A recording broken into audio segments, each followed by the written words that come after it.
শুভ সকাল বন্ধুরা, আমি আজকে বানাচ্ছি সাবুর পরোটা।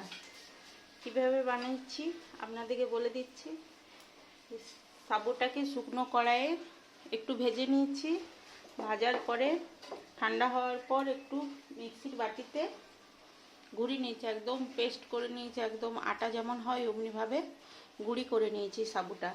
গুঁড়ি করার পরে আলু সেদ্ধ করে সাবুর গুঁড়িটা দিয়ে মেখেছি আটাটা। ওটার মধ্যে আদা লঙ্কা বাটা, গোটা জিরে, গোলমরিচ গুঁড়ো আর নুন দিয়ে ভালো করে নরম করে মেখেছি। মাখার পর এই পরোটা আকারে আপনারা রুটির আকারেও বানাতে পারেন, বানিয়ে এটা ঘি দিয়েও ভাজতে পারেন, তেল দিয়েও ভাজতে পারেন। এইভাবেই পরোটাগুলো বানিয়েছি, আপনারাও বানিয়ে দেখবেন। এটা শরীরের পক্ষে খাওয়া খুবই ভালো। মাঝে মধ্যে বানাবেন, আমরা মাঝে মধ্যেই বানাই। আগে প্রায় দিনই সাবুর রুটি, সাবুর পরোটা আমাদের বাড়িতে হতো, এখন আর হয় না। তো আজকে ভাবলাম একটু জলখাবারে সাবুর পরোটা বানাই। এটা সকালে জলখাবারে খেতে খুবই ভালো লাগে।